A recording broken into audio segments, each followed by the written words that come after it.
कार्य मेरे अकेले के वश की बात नहीं है। महाभारत की कथा इतनी विशाल, इतनी गहरी है कि इसे लिखने में युगों लग सकते हैं। मैं इसे किसके साथ पूरा करूं? कौन मेरी सहायता करेगा?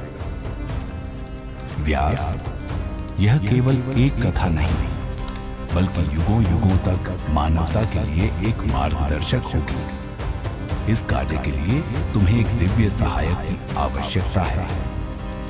लेकिन देवताओं में कौन इस कार्य में मेरा साथ देगा? कौन इतना समर्थ है कि मेरी गति को समझ सके और इस महाकाव्य को सजीव कर सके? व्यास, तुम्हें गणपति से सहायता लेनी चाहिए।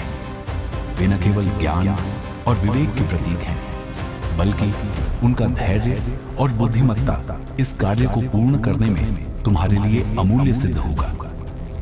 गणेश, क्या वे इस कार्य में मेरी सहायता करेंगे? क्या मैं उनके योग्य हूं? गणपति करुणा के सागर हैं। वे तुम्हारी भक्ति और संकल्प को देखेंगे। उनकी शरण में जाओ और अपनी विनम्र प्रार्थना से उन्हें इस कार्य के लिए मनाओ।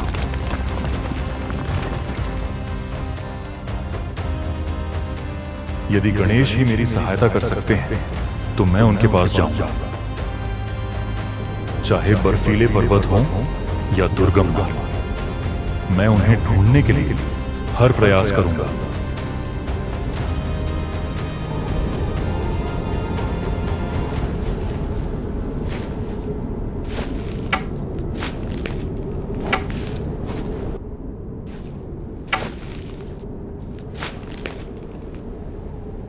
आओ व्यास, मैं तुम्हारी प्रतीक्षा कर रहा था।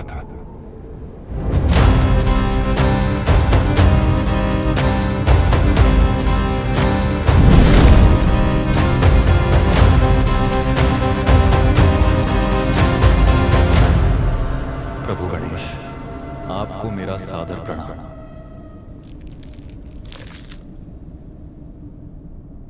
मुझे महाभारत जैसे महान ग्रंथ को लिखने का कार्य सौंपा गया है, लेकिन यह अकेले मेरे बस का नहीं। मैं आपकी सहायता के लिए आया हूं। व्यास, तुम्हारी भक्ति और ज्ञान ने स्वर्ग तक को प्रभावित किया है। मैं तुम्हारी सहायता करूंगा, लेकिन मेरी एक शर्त है।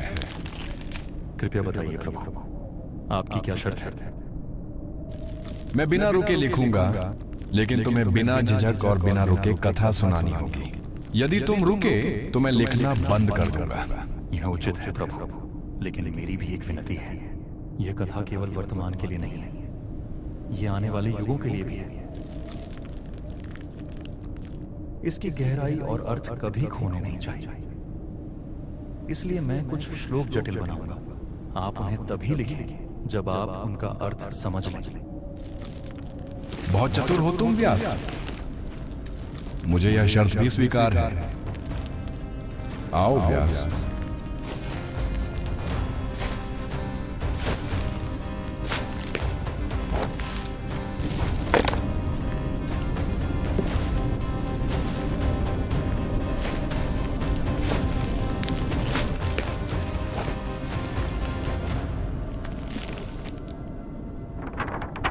कथा आरंभ करो व्यास। नारायणं नमस्कृत्य नरं चैव नरोत्तमं देवीं सरस्वतीं चैव ततो जयम् उदीर्ये। Hey guys, thanks for watching this video. I hope you really liked it. If you want to support us to keep creating more content like this, the links are in the description.